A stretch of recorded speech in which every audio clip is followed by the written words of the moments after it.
So the sponge-based water technology that you have developed during your PhD, it looks pretty fascinating. It also garnered quite a lot of media attention, and you also became an inventor on a patent for that technology. So let's talk about what motivated you to look for such a technology. How did you go about it? We now sort of have an idea of how you approach problems. And so how did you go about solving this particular problem and developing this technology? And what are its current capabilities? So you already know my approach now. Yes. So like the PhD project I was looking for is like my PhD lab. It is a polymer processing lab. So like a polymer is like a complex fluid, like a liquid. It is like a viscoelastic between solid and liquid. And my expertise was in fluid dynamics and fluid mechanics. And because I was studying bubbles, what I was interested in is actually studying bubbles in the polymer systems, where we can make more homogeneous composite materials. However, given my background, and there was this huge sustainability revolution going on in Canada, because like Canada is one of the largest producers of unconventional oil producer, and that industry was suffering a lot of carbon emissions and VOCs emissions, water pollution. And my supervisor wanted to use these polymers to clean up the water. That's how, because I had some background in VOCs emissions and dealing with nano-coated surfaces, polymer materials. He suggested two projects for me. Like one is like this Canadian one, and one is with South Korea on drinking water, which also requires bubble-based water treatment process. But I was more like into solving environmental problems. So I took this Canadian project. Then like the way I approach a problem is like my supervisor like had these different pieces in mind, but he wanted to use this electrically conductive polymers and use electricity to capture like tiny oil droplets from the water. But like when I went through and did my literature survey, like what I found is like actually this industry has like already like about 1 trillion liters of wastewater, which is unable to treat. And it is like sitting over 200 kilometers of area there. And it has declined over 71% of wildlife in the area. The health conditions are becoming worse in the neighborhood. And to treat that kind of volume of water, we need a lot more cost-effective materials, not like using electricity would be like, it is going to be too expensive. So I thought like, okay, this is like a problem is worth solving, but the approach is not the way to go about it. It is mainly because of the cost. It is not like the method would work. The method would work, but the cost is going to be too high to use for such volume of water. Again, going back to my approach, I have a pretty good sense of cost because like in India, like I did experience like first-hand experience of water challenges. And I had a sense like if we are to use this kind of low-cost materials to clean water, maybe like we can also take something like that kind of technology and take to India and even clean up our own river water. So my target was like, okay, let's keep Indian markets in mind. If it can work there, then it can easily work in wealthier country like Canada. So that was my benchmark.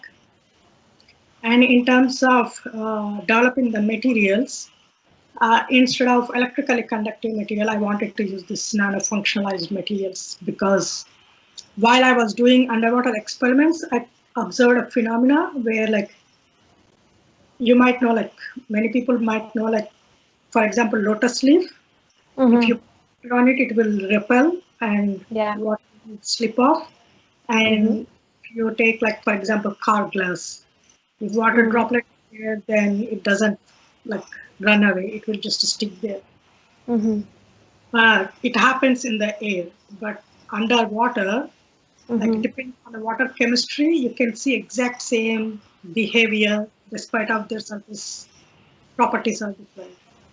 So I could able to observe that phenomena while I was doing the project for the automotive industry. But I see. apparently it is not very well known. in water research area, but it is known in chemistry area like in 1920s. Okay. So, but I could able to bring those to water research and actually develop my sponges. Mm-hmm. However, I did not have a chemistry background to like design surfaces, so I had to collaborate with other research groups, and Mm-hmm. that's how like I ended up working with the nanochemistry group at the University of Toronto, which is very fortunate. Like I had no chemistry background, but this professor is like a founding father of nanochemistry in Canada. He, Okay. he really liked my idea and he took me under his wing and like he helped me finish off the project with the approach Mm-hmm. I worked with. Mm-hmm. Also, because of his name, helped a lot, and also I was using some unique techniques, and Mm-hmm. those techniques were available at Imperial College London and MIT. That's how I ended up doing I exchange, see. visiting. I worked as a visiting scholar in both Yeah. universities. Yeah. Okay, so just to talk a little more in terms of science, when you said that a water drop doesn't stay on lotus surface and slips off, that would have a scientific terminology, right? And Yes. when water drop sticks to the glass surface, that would have its own term.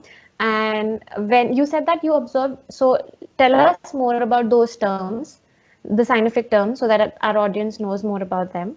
And you said that even though you were underwater, you were able to observe similar properties. Yes. So, despite of their So, opposite nature, they can yeah. behave same under certain water chemistry conditions. So, isn't it something that surface tension does that causes all of this? Or are there other Yes. forces at play? This is going to be educative for me as well, I think. Yeah. Yes. Yes. I can see. Yeah. So the lotus leaf, which repels water, we would call it as super Hydrophobic. Yeah. hydrophobic surfaces. Means they are scared of water. So phobia, it will repel water, and Mm-hmm. hydrophilic surfaces, which love water, so the water would stick. That happens in the air, but when you go Mm-hmm. underwater, like surface tension, of course, that is one factor, Mm-hmm. but this attachment of water or repulsion, it is called wetting behavior.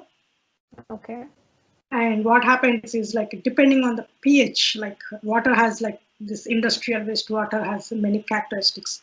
Like Mm-hmm. there will have pH conditions, different electrolytes in them, like sodium chloride, magnesium sulfide, sodium sulfide, those electrolytes, and temperature. Temperature can also vary. And yes, so depending on these conditions, like if you just to take like oil droplet Mm-hmm. for a similarly hydrophobic surface, like if it is repels water, hydrophobic surface, it would attract oil. So Mm-hmm. yeah, hydrophobic surface you would expect oil droplet to attach, I but what see. is it is not like it is not like surface tension of solid and liquid anymore. What Okay. happens? There would be a liquid layer in between these Mm-hmm. two, and that liquid layer, if we have like hydrogen and hydroxyl ions, Mm-hmm. it can like they can also attach to surface of the droplet and the solid surface. So what happens is if you have like a positive charges from the hydrogen on Mm-hmm. one surface and hydroxyl ions on the droplets, they both can attach more easily. I see. So even though they both are far away from each other, there will be attractive interactions because of opposite charges. Similarly with Okay. electrolytes, if you have sodium and chloride, sodium is Mm-hmm. positive, sodium is negative, they can again attach with each other. So that's Mm-hmm. how we also invoke attraction between the droplets and the surfaces, or the bubbles and I see. surfaces.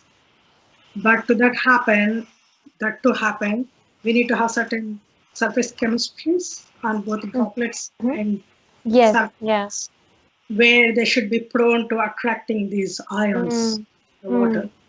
Mm-hmm. That's how, from the longer distances, we can invoke the attachment. I see. The surface And tension is much more closer, like it has to be right next to each other. mm-hmm. Uh, after attaching how the droplet would expand or contract, that is like more surface tension driven phenomena. Okay. And these sponges that you're talking about, what material are they made out of? These are some polymeric materials or? Yes, like for sponges, I was using two types of materials. One is a polyurethane sponge. This is a polymer that is like widely available, like for example, in your mattress. Yes, memory foam mattresses. Those are made up of polyurethane.